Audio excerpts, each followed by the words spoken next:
quality of the ingredients matter, timing matters, weather matters, a lot of stuff matters. You need to take into consideration. It's, in the end, like, people are gonna say, like, it's harder to do bakery than cooking because baking is like a chemistry thing. So it's like recipes, like you put a few more grams of this, a few less grams of that, and it doesn't get the result right.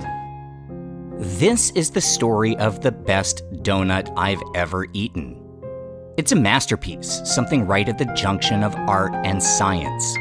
Each piece, one of maybe 24 total made by hand each day, a perfect bite of something just as exciting in flavor and texture as the best dishes served anywhere. And yet, this is something that no more than a few hundred people have ever tried.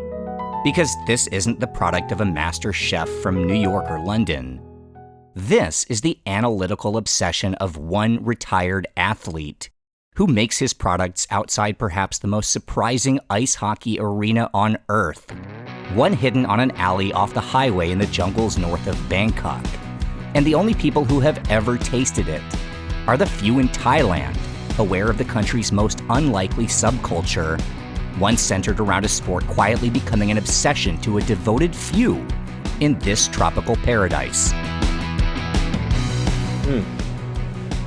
This is exquisite.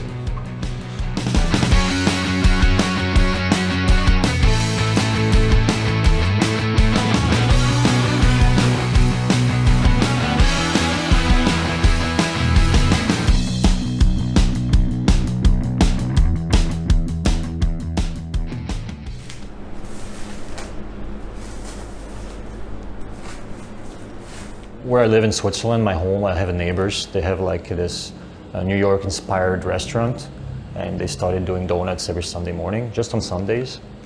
And I liked it. I really liked it. And like here, I got the Tim Hortons started, and I said, oh, let's find some craft donuts, like homemade, like like not the industrial one, like the homemade ones.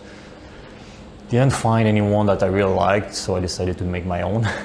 To get the donut that I have now, it took me a year probably of testing, doing again, starting, repeating, doing the exact same thing, works one day, doesn't work the other day, try to understand why it doesn't, why it works. Now if I get you my book, like every time I would take notes, what I changed, what's the difference with the one before. I got an Excel spreadsheet with all the, like, every time, like all the quantities of each, this or that with comments, what worked, what didn't work. It's like so long, like you gotta scroll forever to get to the end. So now we're at 120 degrees. Usually fry around 180, 185. Too hot, it cooks too fast and burns. Not burns, but it cooks outside, kind of gets dark outside and it's not cooked inside. And too low, it soaks in too much oil. The intersection of sports and food is a broader category than you might think. There's the things we all associate with childhood at a ball game, like hot dogs at a baseball stadium or grilled meats at a football tailgate. And in the last few decades, teams around the world have tried to incorporate local flavors into their own stadium experience. Like for me, there was no such thing as a trip to San Francisco without garlic fries at a Giants game, and no evening at Camden Yards could be complete without a trip to Orioles legend Boog Powell's barbecue stand. But what you might not realize is it goes a lot farther than that. Gordon Ramsay only turned to cooking after an injury ended his professional soccer career. The world's #1 restaurant, Geranium in Copenhagen, is actually inside the local football stadium with a view overlooking the pitch. Here in Bangkok, Isan food, the classic grilled chicken, somtam, and sticky rice, well, that was virtually unknown in the capital until the 1950s, when migrants started selling these dishes outside the Muay Thai stadium, where Isan natives fought and gambled. And donuts. Well, the world's second largest chain of donut shops, Tim Hortons, was founded by Tim Horton in 1964, when he was only halfway through his Hall of Fame hockey career. And in front now, Stastny alone, he gets in, shoots, scores! Peter Stastny, and boy, this is the moment in Peter's life. Well, it's my dad and my uncles, right, in Quebec while they were playing for the Nordiques. Is that an actual vintage Nordiques shirt, or is that a new one you?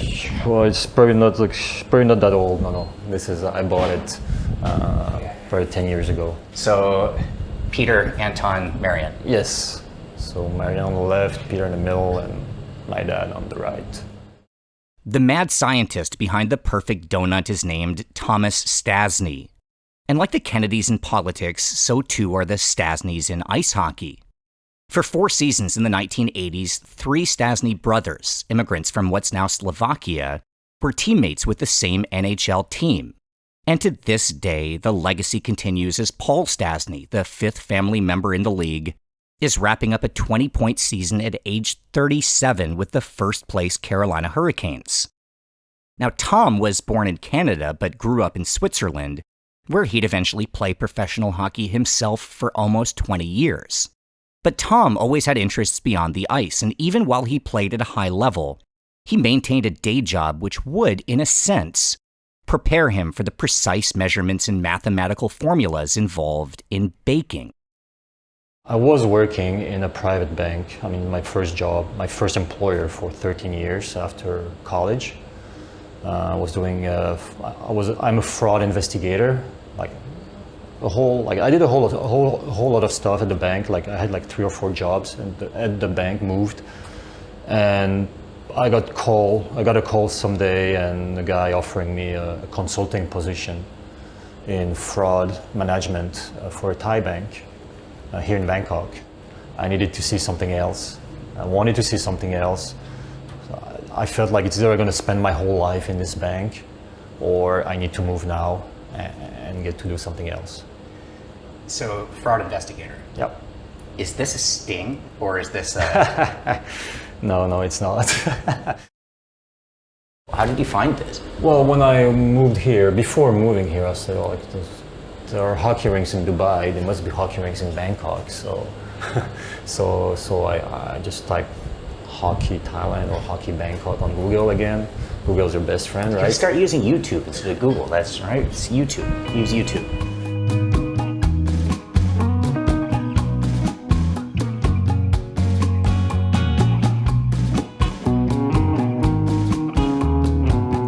This is the last place you will think that will have hockey. We're in a tropical country. People come here for the beaches. The story of ice hockey in Thailand starts for all intents and purposes in 1994. That's when a group of expats formed a team called the Flying Pharangs, playing games in the country's first regulation ice rink at Samrong. 5 years later, a Thai league formed with 6 teams of locals and the one old team made up of foreigners. That league was known for the rivalry between the Pharangs and the top Thai team, and also for the one squad made up almost entirely of Thai women, known more than anything for their fighting. In 2000, the arena closed and the league shut down, and hockey here went into the wilderness for a long time. The years between 2000 and when the next league formed were rough. Games were played in a half-sized rink, and there were so few players that sometimes the goalie would be a shopping cart. Now, there was a Thai national team around this time. In fact, Thailand had sponsored one since 1989, but they hadn't actually gotten around to playing in any tournaments. That changed in 2003, when Thailand made its international hockey debut and played Japan in their first ever international game and lost 39-0. I grew up not thinking about Thailand at all. I think when I was 16, I'm 30 now. When I was 16, I think some of the Flying Pharangs messaged my dad to play for the national team. But I was 16, I had other dreams. I Googled Thailand, and I think they just got the Guinness World Record of the most goals scored against in a game. There was one Olympic-sized rink in kind of I'll call it a barn. And another one that was at a shopping center, but the ice rink it wasn't really a hockey rink, it was a skating rink. It was very small and not very well, it wasn't very well cooled. So it was, the ice was always watery. So I was never interested in hockey when I first came to Thailand because of that. The venues were not good. Hockey in Thailand 20 years ago was about what you might expect. I mean, it was the hockey equivalent of the Jamaican bobsled team, except without the winning. A new amateur league was formed in 2004 by a couple members of the Flying Pharongs, Scott Whitcomb and Scott Murray, this time called the Thai World Hockey League. There were 4 teams, each taking a name from a random part of Bangkok, although they all shared the one available ice rink. There were the Klong Doi Whalers, the Dindang Jets, the Ratchada Coyotes, and the Sukhumvit Stars. It was a good time, but it was beer league hockey in an old broken-down arena, and as far as anyone could have guessed, well, that's how it would remain. I mean, this is the jungle of Southeast Asia. But that wouldn't be the case. I mean, a lot of people say Thailand is hard for bakery. For me, it's actually easier because of temperature. Actually, you get like, well, people say it's hard because of temperature, and I like it because of the temperature. That's why you don't need a proofing machine. Basically, you can deal with it humid enough, and the temperature is high enough to proof because it needs to be proofed at around 27-28 degrees. So we got that easy. It's 2 hours into the final stages of shaping and garnishing a new batch of donuts in Tom's kitchen at his cafe called The Barn, in the parking lot of Bangkok's brand new international quality ice rink. The open secret about hockey is it's pretty expensive to play, especially for kids who need new gear as they grow. The crowd filtering through all day is affluent, and the decision to open up an artisanal donut shop here does make business sense. The Barn makes only 2 or 3 styles of donuts each day, although the flavors change as Tom experiments with garnishes and recipes. Today, the 3 on offer are cinnamon sugar, spiced rum glazed, and perhaps the signature recipe, one made with a wonderfully complex topping inspired by lotus biscoff or speculoos, depending on where you are. This is not a sweet dough. It's almost savory with a nice salt content and a texture that's so pillowy that if you push it down, it springs back into form. And because the dough itself isn't sweet, well, it's not on the menu, but Tom also makes his legendary donut batter into a bun for an artisan ham and cheese sandwich, on offer for those who know to ask. The donuts sell out early, with the new batch already reserved. But for the kids and families here, there's also cookies, coffee, and smoothies, and on this day, there are always customers. Today is a Sunday, which is when the country's signature division, the SHL or Siam Hockey League, plays its matches. But throughout the week, the Thailand International Ice Hockey Arena sees crowds of kids coming for lessons or youth league games, crowds which seem to grow every day at an ice rink which, surrounded by slums on the side of a rural highway, feels like it must have dropped out of the sky.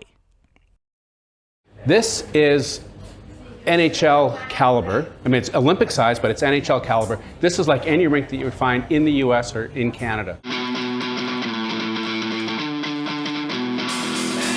Yeah, this is, I actually tell people back home in the US that this facility is definitely, I think it rivals facilities in the US and Canada as far as, the private facilities there, and it's really, really nice. The hockey getting better. We have a new rink. Amazing, unbelievable, better than Russia or Europe. Really, they don't cut any corner. So fun to see, like both in SHL and also the hockey community here. Now we have so many kids here playing ice hockey, and for sure part of that is SHL.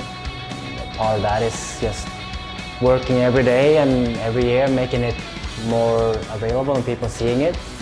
So it's amazing to see how the hockey community has grown. It's amazing, as a matter of fact. And one of the great things is we have a former NHL player, a Stanley Cup winner, multi-Stanley Cup winner. He sponsors one of those kids every year. It's the Johnny Oduya Scholarship, and he pays all their league fees for the entire season. By Kruger, given onto the back. Oduya shot! In 2012, during the NHL lockout, when games stopped in the world's best hockey league, one player, a 6-year veteran at the time who played for the Chicago Blackhawks named Johnny Oduya, decided he'd had enough of the cold weather and he'd rather be in Thailand.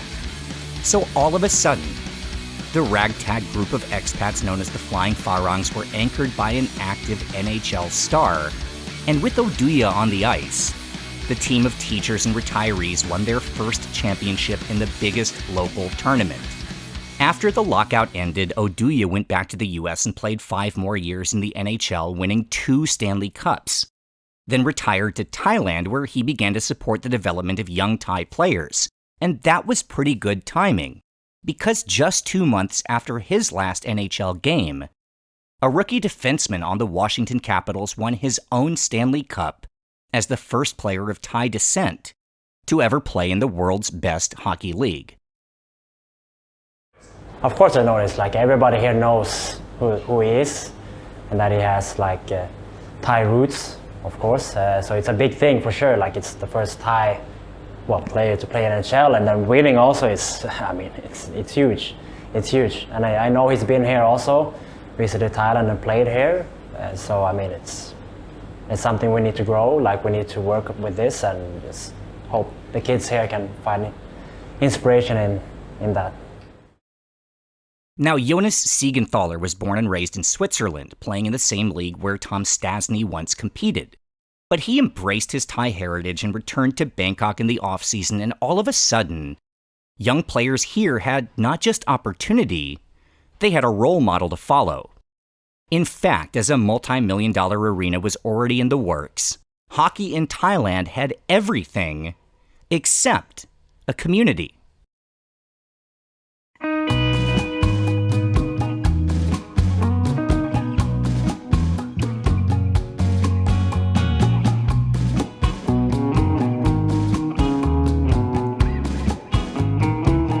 So the SHL, what can I say about the SHL? It was born out of the ashes of the TWHL, which had crumbled and dissolved. And fortunately, John Chaknowski, Christian Olesen, Scott Murray, and some other volunteer work from Alistair Fawcett and I think Dom Dumas pulled together, and they put together a competitive league, a draft league, a first of its kind for Thailand. What can I say about the SHL? I love it. I lived in Hong Kong for a long time before, and believe it or not, I heard about the SHL a few years before I moved here, and followed it on Instagram and Facebook, and so kind of in the back of my mind, we were hoping to move out here, and when it eventually worked out to come, then I think I kind of blew up their Instagram saying, when is the draft, when is everything happening, and I was pretty excited about it. You have to step it up on another level. I mean, there's a lot of profiles here, like, you have the goalie Gabor that always screaming on the ice. You have Stastny that, of course, with his name comes a lot of people know who he is, and a lot of young Thai players. So it's a good mix, it's a cool mix.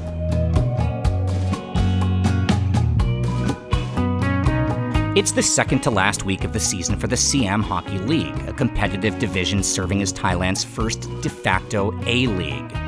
It's been a trying year for Tom's team, Siam Mandalay, which sits in last place, though his 14 goals is good for top 5 in the SHL. Tonight, all eyes are on the game between KCG and the Lexicon Lumberjacks, which will determine first place and the likely top seed in the postseason.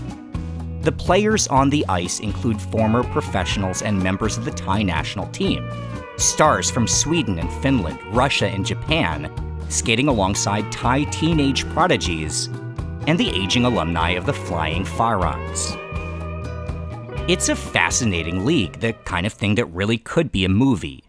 And even if that movie hasn't been made yet, and most of Thailand doesn't even know this exists, the SHL is developing something of a global cult following, thanks to a retired TV executive who decided to pitch this to American television stations. Well, I moved here, and I've been playing hockey since I was 4 years old. And I played a lot of leagues, and I used to, when I was the right age, I could play in this league as well. So this was probably the caliber, but unfortunately I can't play in this league now, and I wanted to be involved in hockey. And I had been in television a lot of years, but it didn't dawn on me that when I first here with the first couple of years that the world had changed. I was used to big equipment, big trucks, lots of money. And then I realized one day it came to me like, you know what, we can do this on the cheap. You know, we can do this with iPads and iPhones and actually make it good. I said, well, in that case, I can be involved in hockey again and bring my expertise to it. So that's what I did. What happened was it kind of backed up as I got all the equipment in the USA. So I wasn't even sure if we could get out of the rink and would even work in Thailand. So yeah, I was kind of amazed, and we've slowly worked, you know, gotten more experience with this stuff. It's digital. I was used to analog before. And yeah, and then we kind of built a whole network around it. So ThailandTV.tv was really a way to distribute the television. It's a shocker, really. It's just as much as hockey in Thailand. The fact that it's televised is a shocker. And the reason I say that is I played youth hockey in Canada. I played college hockey in the US. I played with some NHL old-timers in the US. None of those games were ever televised or broadcasted. Yet here in Thailand, they are. And it's in like 200 countries around the world. It's amazing. And keeps possession. Stastny holds the line. Back to Simpson, to Stastny, skate to stick, and a goal, and that's the game! Off the plane, straight into the game winner. What a play by Tom, and beautiful passing by Adam Simpson as well. What a game, what a finish. This was great. The barn, yes, it was nothing I've planned for like many years, so it just came together. So got a call from Tom, this is the thing I want to do, can we make it happen? And then somehow we ended up here. We planned it somewhere else, but somehow we ended up here. And I think I'm pretty happy that we can do something in our environment we grew up in, being with the people we play against each other, just in the hockey community. I think it's just a little icing on the cake to be still in the community, selling donuts. Icing on the donut, not icing on the donut. Just like any community, ultimately the only way a culture can grow is when people have others to share their maybe unusual passion with, and a place where it's safe to be weird. Bangkok's never had an ice hockey bar. There's never been a place where there are hockey games on TV and hockey helmets as light fixtures and a freaking Stastny making donuts behind the door in the kitchen. I've seen firsthand what this can do. When I lived in Beijing, there was one bar called the Irish Volunteer, owned by an old American guy who just loved hockey, and it became the hangout of anyone who wanted to watch a game or find one to join. Just by having a place for people to share information and resources, hockey grew in the city to the point where it hosted NHL exhibitions and a KHL team. Two of Beijing's local hockey players became partners of the bar, and it was the hub of the community. Here, Tom's partners are Jan Isaacson and Patrick Forstner, two former European hockey stars who are both members of the Thai national team. I think it's a great thing, especially being right outside the rink. The name kind of is a throwback to old style hockey you played in the barn, you know. So and a lot of guys see that, and so they come around, and it's great that before the games they come out and they hang out here for a little bit. After the games they come here and they hang out for a little bit. It's a great place for everybody to kind of get together. And first, it was not planned to have it in the hockey community, but it ended up being that way. And now I think we had like 3 weekends where after games people come hang out. And I remember those times before this rink when we were still in the shopping mall. Right. We hung out under the, I wouldn't say bridge, but kind of a feeling like, you know, it was like the way in and out to go to the parking lot. We hung out there. After the hockey, we went down to the car park and drink in the car park area, and was chaotic. But okay, now here, have a spot to sit down, drink, eat. We've never really had an indoor place. In the past, we'd always maybe congregate at a 7-Eleven here or there that was near one of the rinks. And when we were playing at Central Ramen 9, in fact, we would congregate. We called it the parking lot, but more the cars just would be driving past. We had a beer truck. Some Thai guy would supply us with beer. He would usually be there, but it wasn't a guarantee. But having this spot, the barn, open, we can definitely count on beer, except for on religious holidays, of course. But yeah, no, it's wonderful having this place here. Like, so the place actually didn't matter, the community mattered. And so seeing the people coming now to our place and having that same, I mean, get together after the games, after Shinny, being at the barn, of course, it's amazing to see.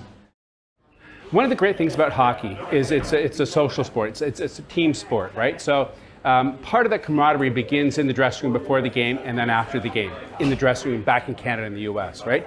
So you get to learn each other's stories, some good ones, some bad ones. Here in the dressing rooms here at this rink, it's not a fulcrum for that camaraderie. This can be. Because it seems like in the dressing room, guys just want to, after the game, they just want to get their equipment off and leave the building, right? Now they've got a place to go to come and have a donut, come have a Coke or a coffee or whatever beverage they sell here, right? So this could be a great meeting spot, and it's more comfortable than in the dressing room, and it doesn't smell as bad. We are a donut shop and we're also a coffee shop, but also a place for everybody to hang out. Every time after the Flying Pharaohs, they have your Monday, Thursday Shinies here, and then we have SHL also, and everybody coming together. It's a place for people of all hockey nations to come together, for sure. When they decided to open the shop, I was kind of thinking like, how many donuts and cookies can you really sell? But honestly, the donuts are really good, and I actually love the cookies. They always have like different random ones, and so they're always fresh, and every day somehow I seem to always buy one. The donuts are delicious. I'm somewhat of a cookie and donut connoisseur myself. It's not the healthiest habit, but I've tasted a lot of different restaurants around Bangkok and the US, and his are pretty special for sure. This place was for rent, so I said, why not? I mean, let's try it. And it's not, crowd-wise, not the best place, because it's just the rink people. I can try, maybe someday I'll manage to get people to come just for me, but for now it's people coming to the rink and they get coffee, donuts, cookies, smoothies. Eventually, maybe, hopefully, people will come just for the donuts and maybe then look at the rink, who knows. On this night, the Lexicon Lumberjacks beat KCG to take over first place in the league, in a game that saw 6 players with Thai roots, many of them part of the national team, factor into the scoring.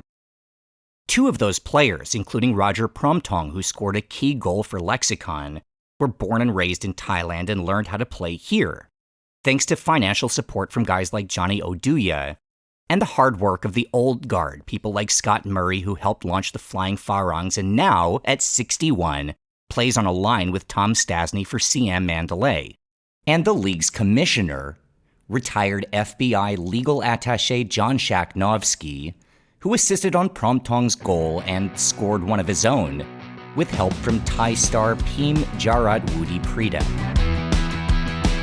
In fact, led by homegrown talent like Peem, Promtong, and Thor Chartsuwan, along with foreign-born Thai citizens like Jan Isaacson and Nick Lampson, the Thai national team is no longer a laughingstock, and today it currently ranks 46th in the world, the highest in program history, and is the reigning champion for the first time ever of the Southeast Asia Games. And with a brand new world-class arena, a well-organized league, international TV exposure, the contributions of star players with legendary pedigrees, and now, at last, a center for the hockey community, the future of ice hockey in Thailand is as bright as the tropical sunshine. And that is the story of the best donut I've ever had. Subscribe to the channel for more from OTR. Follow us on social media on the links below, and follow the SHL on the links that we'll put in the description box too. Thank you so much to everyone who supports us on Patreon. I'm saying I'm giving my donut a massage. Massage, some wrist, and a hot bath. Who wouldn't be relaxed after that?